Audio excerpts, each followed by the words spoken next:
Mr. Tambora, it is good to have you again. Thank you. I think we have exhausted the reviews for KMC. Yes, that comes on. Right, yes.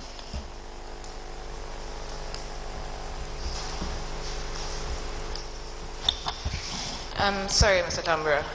Good afternoon, Chairperson, Commissioners. Mr. Tambora, I just wanted to ask a few questions in regard to KMC before my colleague moves on to another council. Okay. So he had spoken about, I believe, non-compliant practices found in the compliance review for the year ended 31st December 2019. Okay, this is on page 10.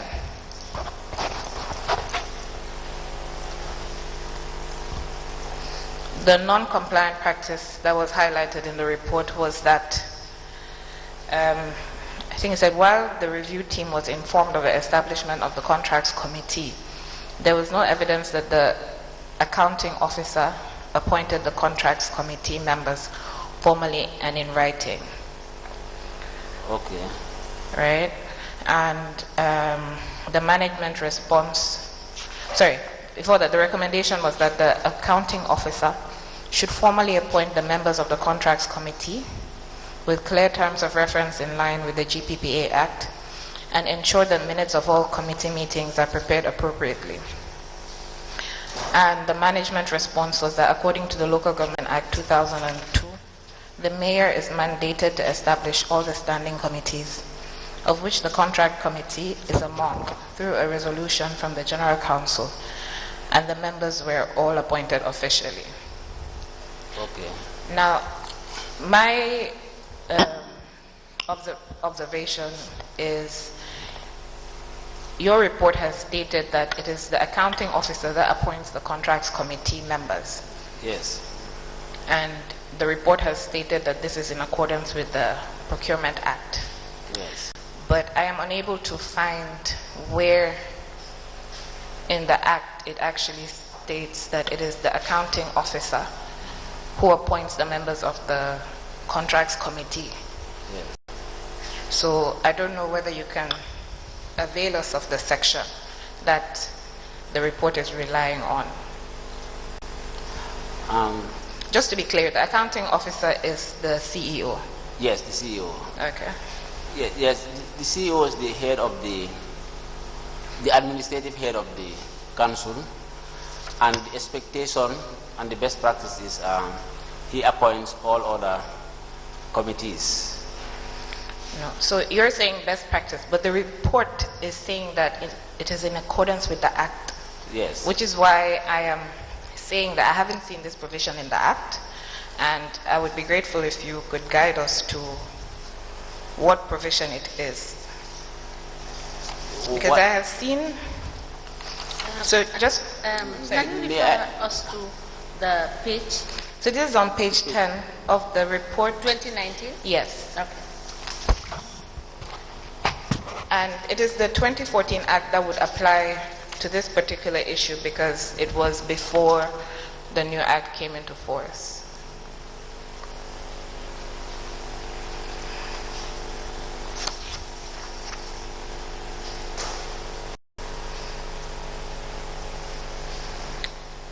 Just to assist, Section 47 provides for contracts committees. Yes. Yes.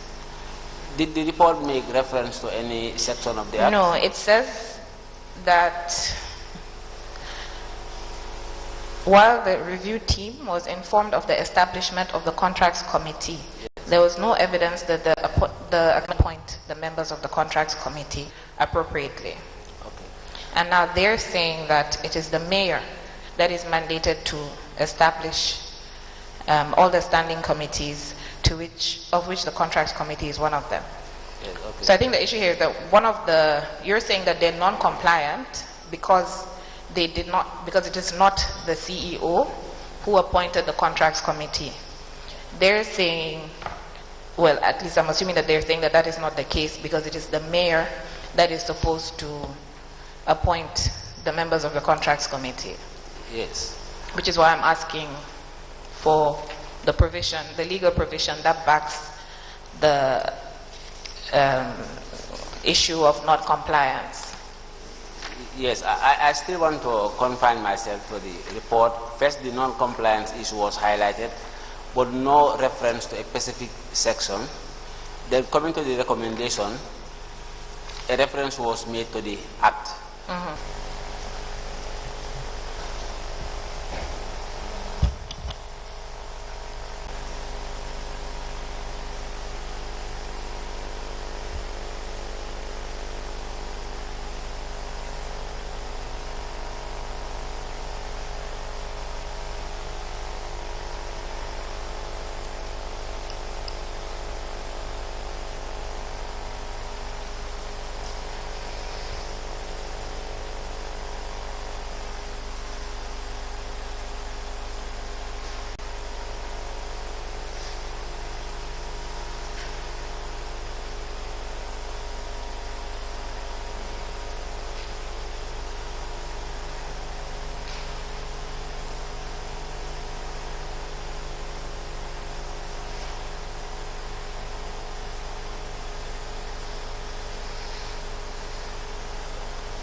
Yes, Madam Chair.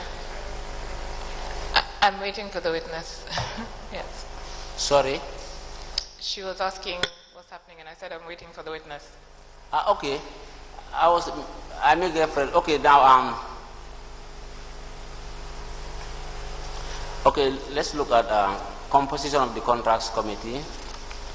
Section 48. Yes. So,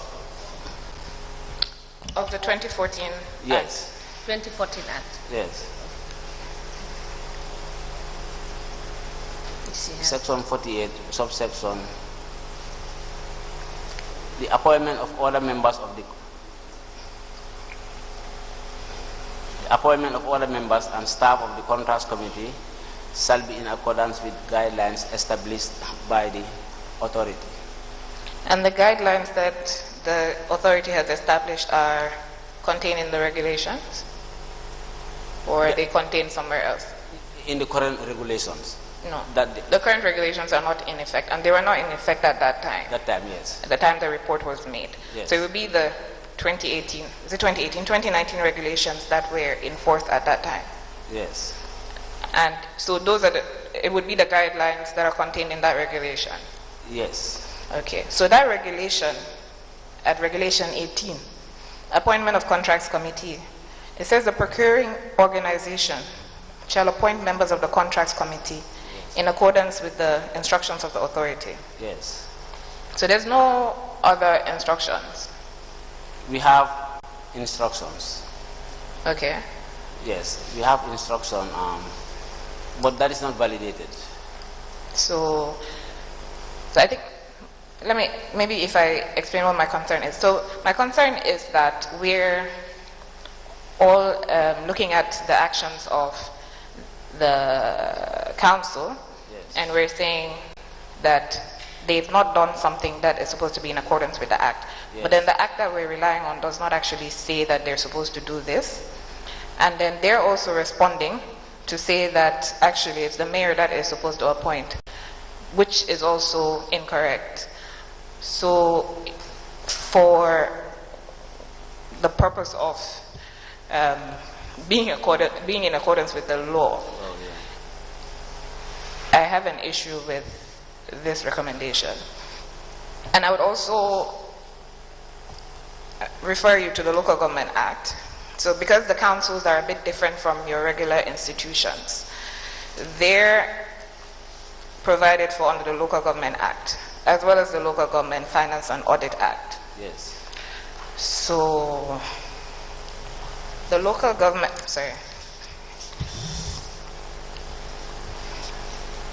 Section 34 of the Local Government Act provides that a council, which is the area council or municipal council or city council as it is, a council shall establish the committees referred to in Part 4 and the following other committees. So Finance Committee, Establishment and Appointment Committee, Development Committee, and such other committees as the council may deem fit. So contrary to what they're saying, that it is the mayor that appoints the Contracts Committee or whichever committee, it's actually the council, which would be the General Council, that appoints the members of the committee. Then the Finance and Audit Act at Section 18 deals with procurement for the councils. And it provides that all procurement by a local government authority shall be carried out in accordance with the Gambia Public Procurement Act and the monetary thresholds and regulations prescribed by and under that act. Now, the particular act that was in force at that time has been repealed and replaced by this 2014 act. So their procurement should be in accordance with that act. And 2 says each council shall be a procuring organization for its area. 3, subject to the Gambia Public Procurement Act, the composition of the Contracts Committee of each council include the Chief Executive as chairperson, the Director of Finance, the Director of Planning and Development, 2 elected councillors to be appointed by the council, and 2 members of the public to be nominated by the minister. 4 goes on to tell you the term that they shall serve, and they may be reappointed for further terms. So the 2 acts provide for who appoints the members of the Contracts Committee for councils. So I'm not saying that this is for all institutions, but for councils specifically, I believe that the act provides for who establishes the members of the committee, and it is not the Chief Executive Officer as the accounting officer, and it is also not the mayor. Council, can you please repeat the provision in the Local Government Act so that you can get it clearly? Okay, so Section 34 of the Local Government Act 2002 states that the council will establish its committees.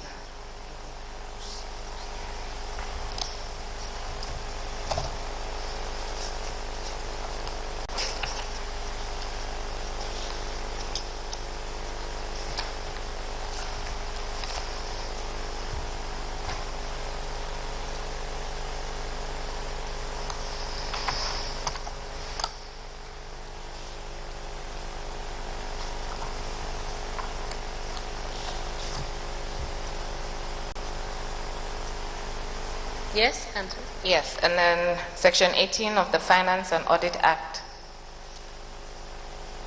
is what deals specifically with procurement for local government councils, and it provides for who should be in the committee. The Procurement Act also states that certain people should be in the committee. They're not a divergence. They basically can be read together.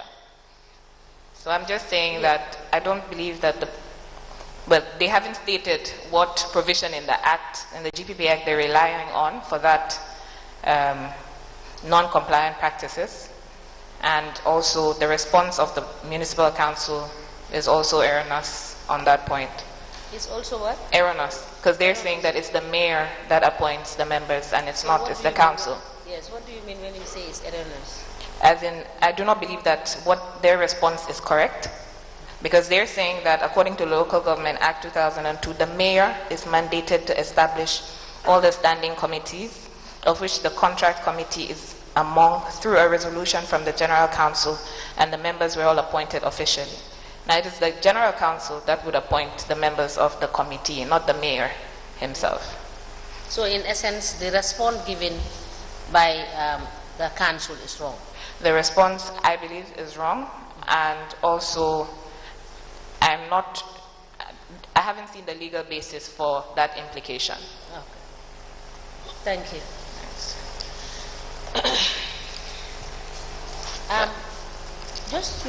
Just to highlight further, Mr. Tamura, on this issue that Council has just raised, if you look at Section 73 of the Procurement Act.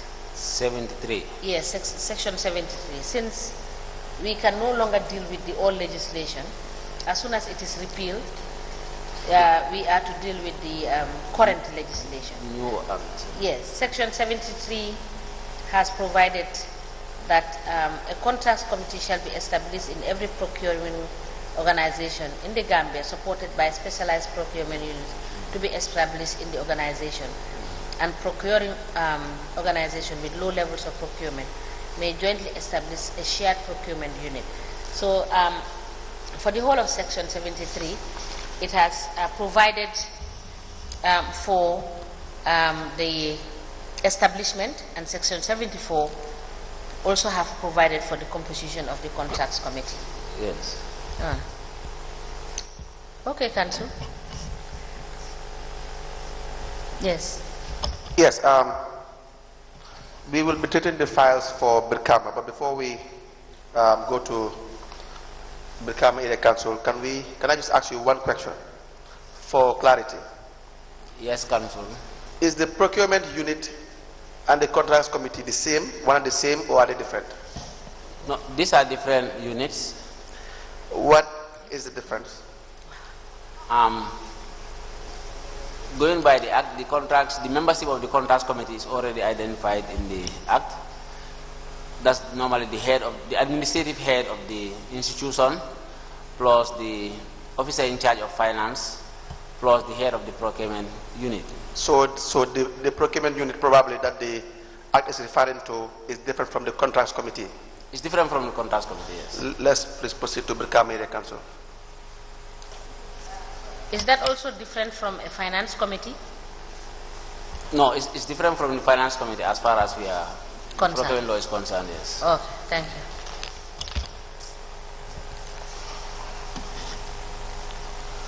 you. Now, let's briefly look at the compliance review for the year ended 31st December 2020 for Birkama Area Council.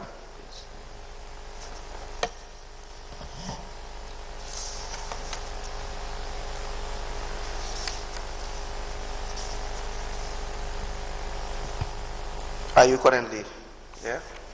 2019. Oh. Which year? 2020. 2020. 2019.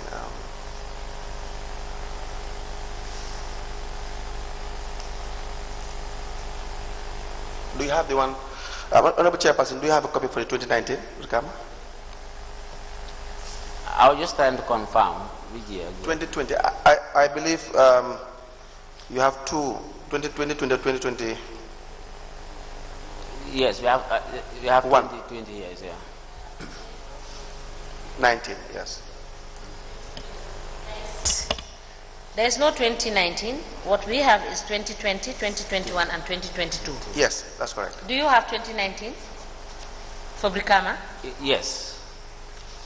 Yeah, okay. Was that submitted?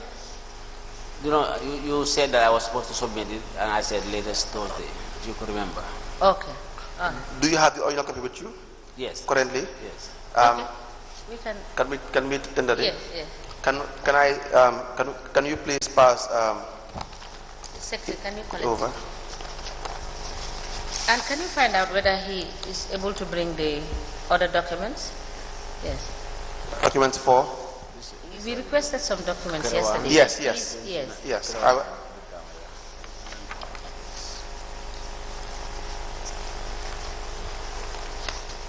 it to him first.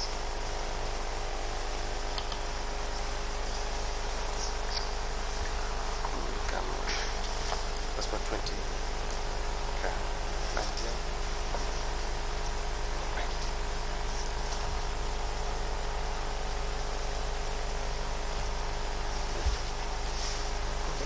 Is it the same? All right.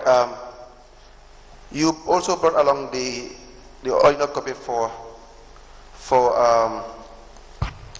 is it Kerewan Area Council for the year ended 31st December 2019? Yes, as requested. Honorable Chairperson, we apply to tender the compliance review for the year ended 31st December 2019, dated the 10th day of December 2020 for Kerewan Area Council, signed by Mamadou K. Jallo for the Director General, in evidence as an exhibit.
The Gambia Public Procurement Authority compliance review for the year ended 31st December 2029, dated the 10th of December 2020, with reference number GPPA /KAC /CAR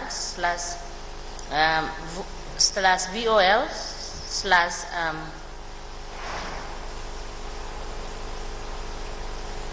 /55 part 14 stroke 20, signed by Mamadou K. Jallo for Director General, is hereby admitted in evidence and marked as LGC /GPPA /KAC /2019. As the Commission places.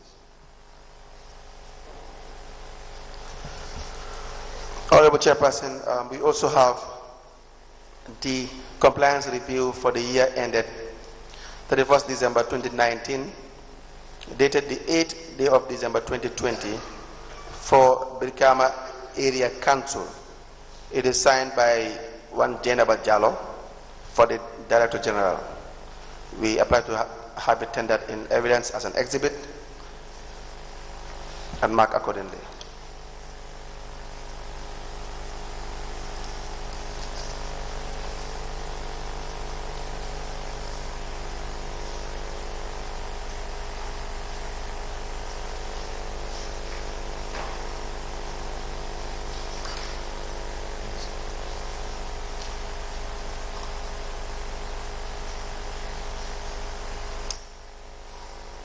This one is marked.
The Gambia Public Procurement Authority compliance review for the year ended 31st December 2019 for Brikama Area Council dated the 8th of December 2020 with reference number GPPA/BAC/VOL/26 part 14 stroke 17 in brackets JJ, signed by Diana Bajalo on behalf of the Director General, is hereby admitted in evidence and marked as LGC/GPPA/BAC/2019.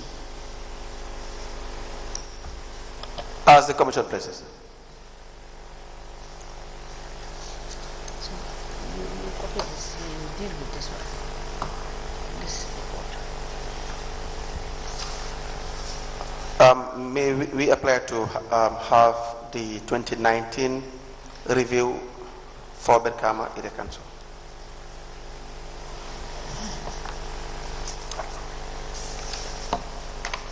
Now, can you please turn to the 2019 review for Brikama Area Council?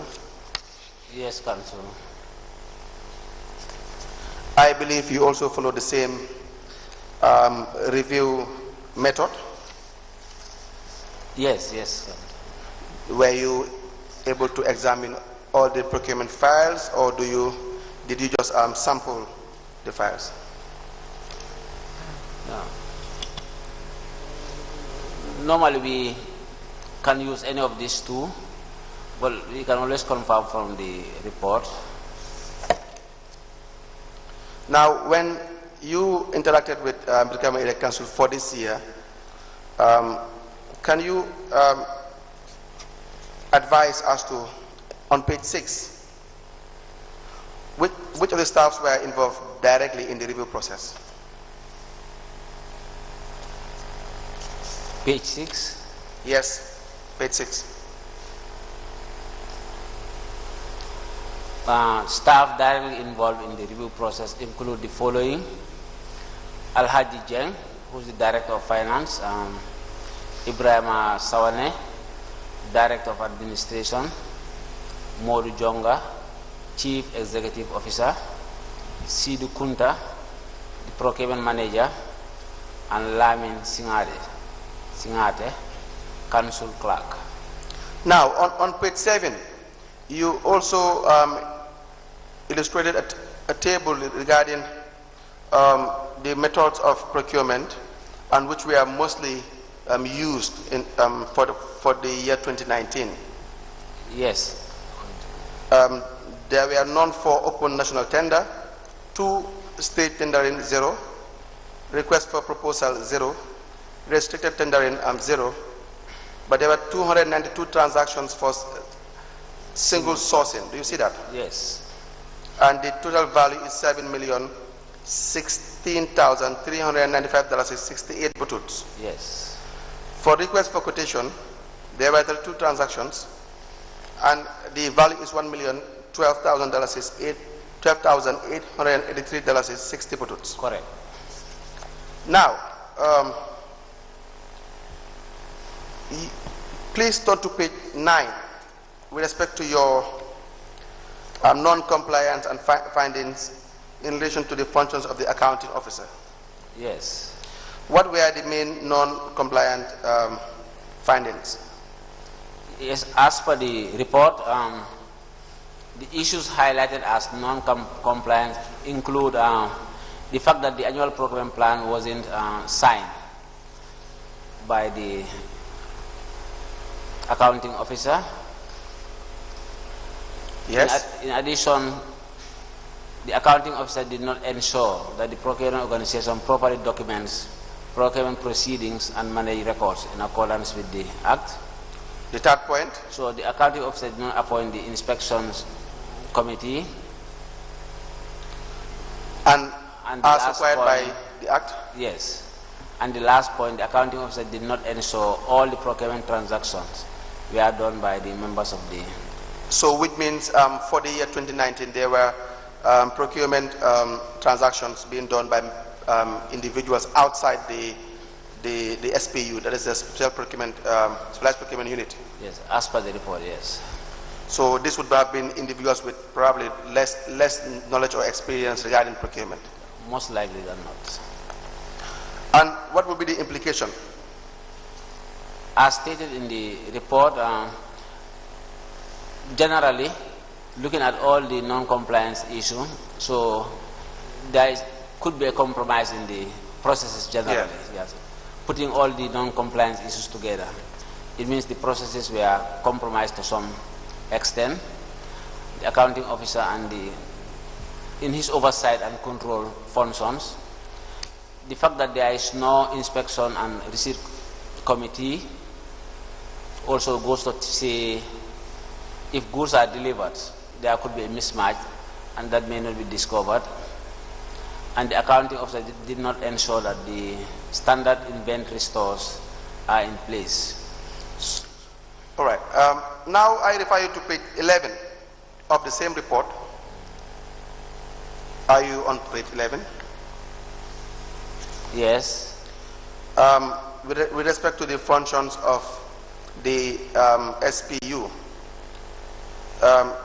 among other findings, you noted on with respect to the non-compliance findings that they did not maintain a proper filing of the procurement proceedings in line with Section 35(2) of the GPPA amended Act 2018.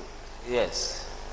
Yes. So please tell us more about not maintaining proper filing and why there is the need to maintain a proper filing system. Basically, it's just for safe record keeping, because it is always recommended that you file all your procurement as per procurement methods. We have different methods, so when you are filing, you file them as per the method.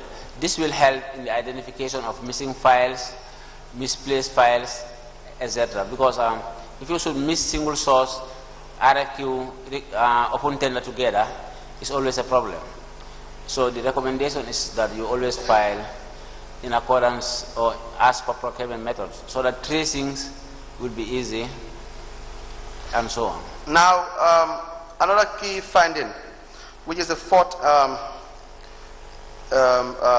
with respect to the numbering, is that many officers were involved in procurement processes. Example, officers at the finance department and admin department. Why is that a concern? Yeah, it just goes further just to buttress or to validate the initial assertion that members outside the SPU are conducting procurement. So here they were very specific that some of the members came from finance and admin. In fact, some of the areas where they were found to have made procurement were in relation to air tickets, catering of food, and refreshment for councillors' meetings, yeah, which were conducted without being done through the right channel. Yeah, this is a common practice. Yes. Now, on page 14, are you on page 14? Yes, Council. With respect to the contracts committee, there were also non-compliance findings. Yes. What were those findings?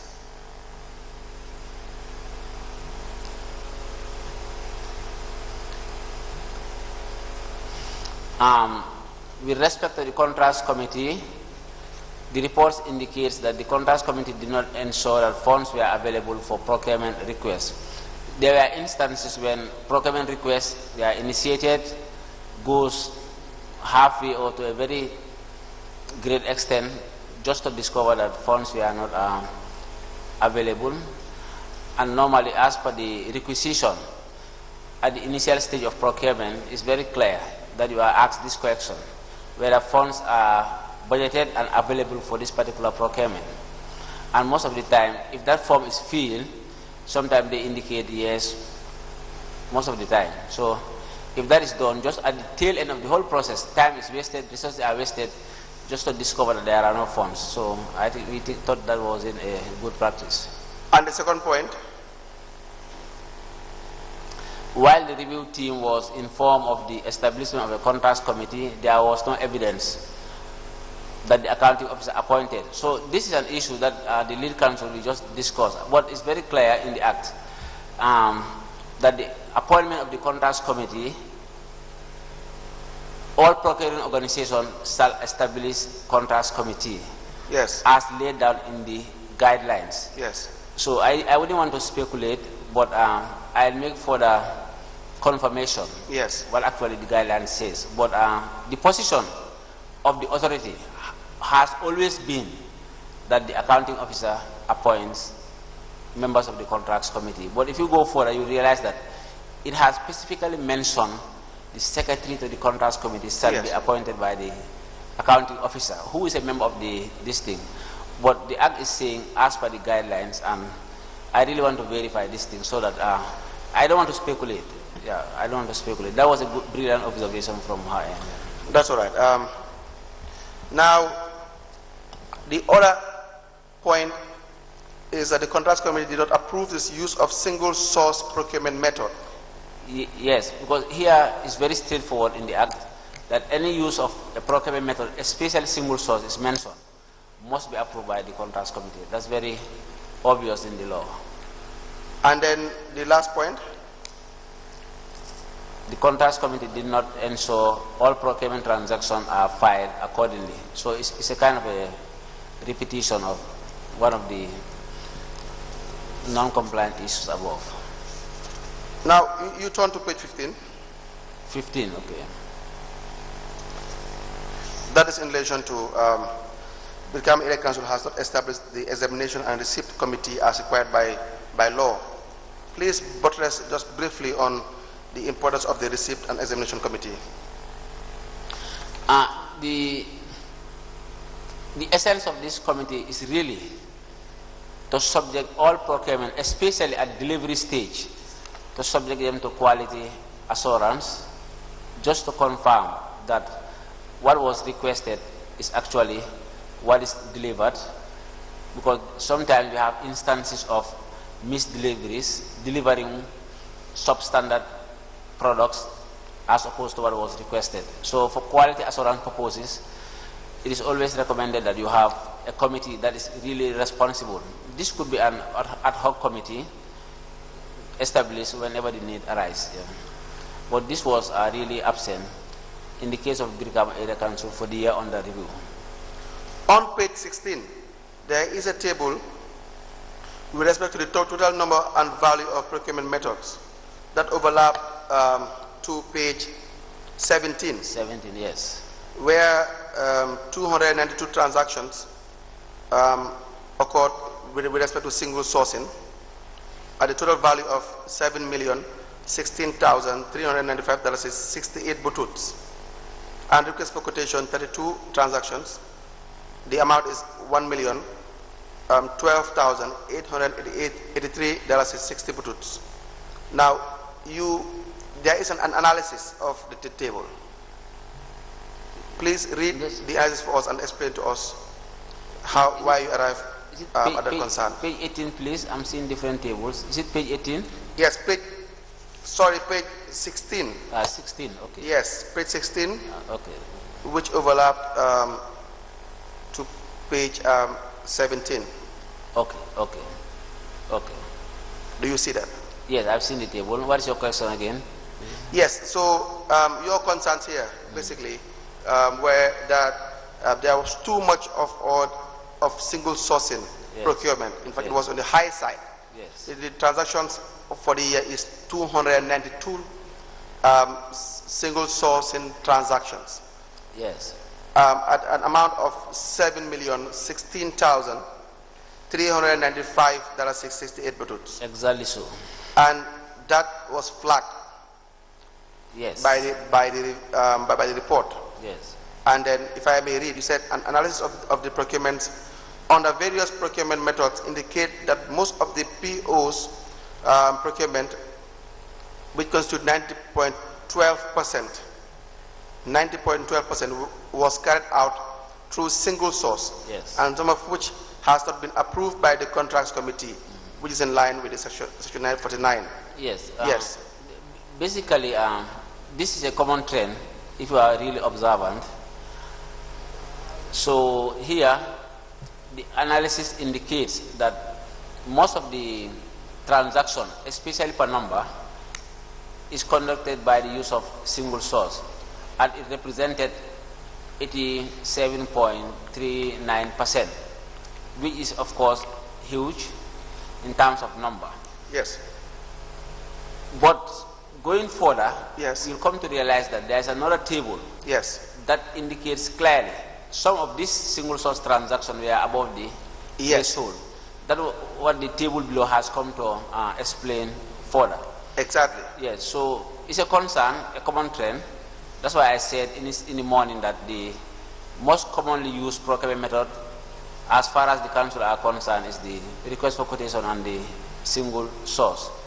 The table below shows us exactly the transactions on a single source whose value were above the threshold for single source, but they decided to go in for single source, never sought prior approval. So which is of course a violation. Yes, the table will show that the first transaction was, which you've sampled here, was a toner. Yeah, a toner. At an amount of $12,075. Yes. The supplier is Modern Stationery Store. Stores, exactly. The second is spare parts. Amount is $60,000. Exactly. The supplier, Yahya Jammeh, Sal and Sons Company. Company, exactly. The third, clearing of dump site, yes, $65,000. Yes. Camera and Sons. Exactly. Fuel at the amount of $75,790 is 20 produce. Petrogas. Petrogas, yes. Printing of shirts for the $7,375 from CB Art Printing. Printing, yes. Office provisions, $55,512. Yes. B&S Trading. Yes. Samsung Galaxy J4 for $12,000. Yes. From Global Electronics. Yes. Office provisions, $14,275 from Sadhguru Mini Market. Yes. Staff IDs amounting to $11,000. Yes. Master Planner Productions. Toner, $34,000 Global Electronics. Exactly. And there was the hiring of wheel loader for $60,000 from PK Enterprise. Spare parts for $75,000 from Malik Njai. HP laptop for $31,000 KGN. Yes. Now you have 7 implications in relation to this set of procurement transactions being single sourced, which were above the threshold, yes, and which probably where there was no prior approval. Yes. Here, yesterday I said we have what we call framework agreements. Yes. If you look at this procurement, some of them could have been done through framework agreement. Yes. But I said initially, normally for framework agreement, normally you have to first subject it to competition, especially this routine item, just say monthly provisions. Yes. Understand? But however, this was not done, and they decided to single source this thing, and it has its implications. Of course, as per the report here, it's difficult to even ascertain where the value for money was obtained in these transactions, and also how were these suppliers, economic operators identified. It was a cause for concern, which leads to potential conflict of interest. So a fair opportunity to all prospective suppliers, because this was a routine thing. And according to the report here, there was a kind of a hand-picking of suppliers to single source. What do you mean when you said, with respect to the third point, yes, that possible price fixing, yes, by the hand-picked suppliers? Yes. As the report indicates, because what it says here, there is no internal database. Yes. Normally, if there is an internal database and you want to conduct this procurement, you should subject those people to competition. Yes. But the fact that you are identifying and there is no identification procedure, how do you arrive at identifying a particular supplier? So the logical conclusion would be probably these are suppliers that we are handpicked. That's what the report suggests. And how about when you said on the fourth point that there is a potential conflict of interest? Yes. How do you identify the suppliers?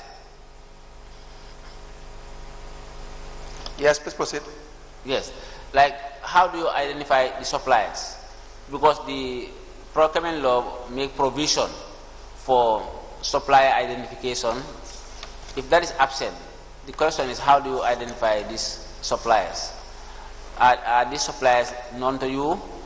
Where are they in your database? Because the report does not suggest that they have a database where these suppliers are extracted from.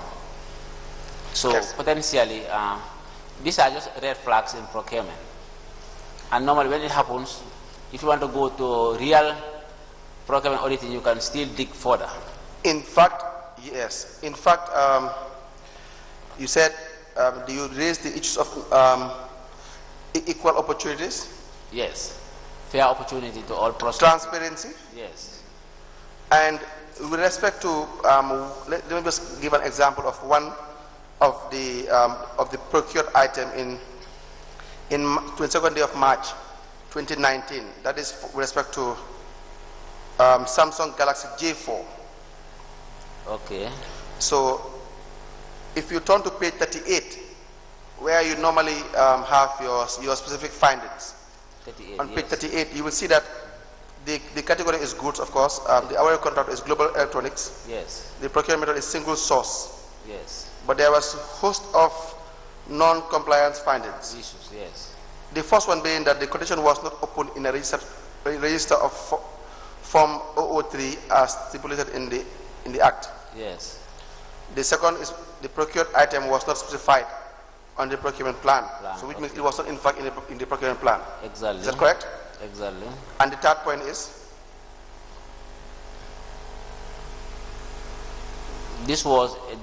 There was no delivery notes. Yes. Yes.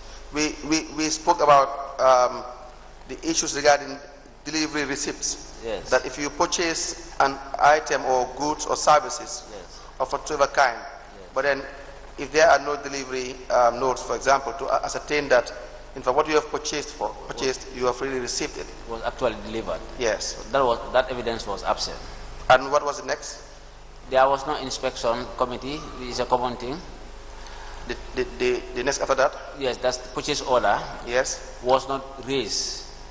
So that goes to bring about issues where actually there was a contract between the two parties and there was no, basically these were the issues. Yes. Yes. So please turn to page 19. Back. Page 19, yes, Councillor. Yes. With respect to records keeping of the procurement activities. Yes. Did Brikama Area Council do a good job in relation to keeping records with respect to their procurement activities? The report suggests the contrary. Yes? Yes, because there was no comprehensive record keeping of files as per procurement methods as initially indicated, and some supporting documents were also not seen, could not be traced, which includes, of course, delivery notes. So the issue of so let me take you through this. Probably it may be our last discussion for today. Okay. I see that it's almost 1 minute to 4, Madam Chair, according to my watch. Now, with respect to records keeping, this is very integral. It's very important. Indeed. Is it not? Very important. And now, when it comes to Brikama Area Council for the year under review, it appears, in fact, it is the case that there were so many concerns regarding how they keep records of their procurement activities. Yes. Lots of so many instances where, in fact, there were about more than 292 procurement transactions with respect to single sourcing, 32 for request for quotation. Yes. So altogether, 324 transactions. Yes. But then the record keeping we have is extremely poor. Oh, yes. Yes, because if you look at the amount for just with respect to the post review yes, alone, yes, is more than $8 million. Exactly. But then there were in fact, it would be an understatement to say there is no sufficient records? Because if I have to start, you said that the PO did not maintain a comprehensive and individual file for all procurement activities. Yes. However, the entire procurement files reviewed are incomplete, and therefore it violates the Act. Yes. The second point is there are no delivery notes, Yes. and receipt attached, and in some instances, no goods received notes in some procurement files. Yes. So is that to say that there is no evidence of, in fact, delivery? Exactly. The other point would be that the files are not marked with relevant procurement references and sequential codification. Yes. The fourth is no control mechanism for fuel. Yes. What do you mean when you say no control mechanism for fuel? Yeah, it was an issue. Normally, as part of record keeping, as part of procurement record keeping, we expect that any transaction should have a trail, should have an audit trail. So therefore, we have seen procurements of fuel, but it was even difficult to ascertain the quantity of fuel, the beneficiary of this fuel, and what we understood was there was no actually a framework agreement with any fuel dealer for the consistent sourcing of fuel from some of these suppliers. So there was no trail. It was very difficult to even establish. The fuel log was absent, so it was very difficult to ascertain fuel issues. Yes. How are fuel coming? How are fuel spent? Where are they going? The quantity. It was difficult. So in essence, there was no internal control mechanism as far as fuel is concerned. And the next point with respect to the non-compliance findings? Yes, about the purchase ledger. Yes. Yes. Normally, these are all it's a kind of a document where all transactions, especially procurement transactions, should be captured. So that's why most of the time, when files are missing, we request for the ledger. Yes. Because every transaction should be captured in the ledger. But this request was also made and it could not be availed to the reviewers. In fact, you have some situations where the files are missing or incomplete, and yet still you can't even access or have or see the ledgers. Yes. to back it up. The ledger would have helped us. Yes. To discover missing files. But when the ledger itself is missing or is not prevailed to the auditors, it was a concern. But however, I just want to make one clarity here. A general clarity regarding record keeping in terms of procurement. Yes. There are two issues that it compromises. Because if there are no proper records, it means it is compromising accountability. Yes. Who is held responsible for what? Because you cannot have trails of exactly. One is also compromising transparency. Yes. So this was a concern. So that's why we are very concerned about record keeping. Thank you. Well, you have the last 2 points, that no proof that all items claimed to have been procured are delivered. Exactly. And the other one is no delivery notes to ascertain whether the end users received the items or not for spare parts. Exactly. Honorable Chairperson, this would probably be a convenient point. If the commissioners have any questions, we have an application after your questions.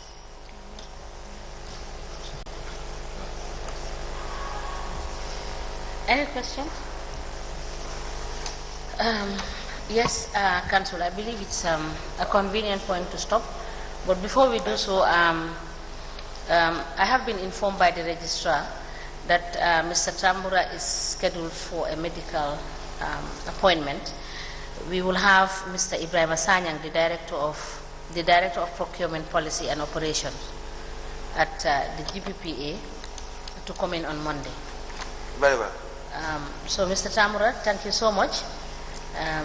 You are released, and we wish you all the best for your trip, for your medical treatment. Thank you, Chair.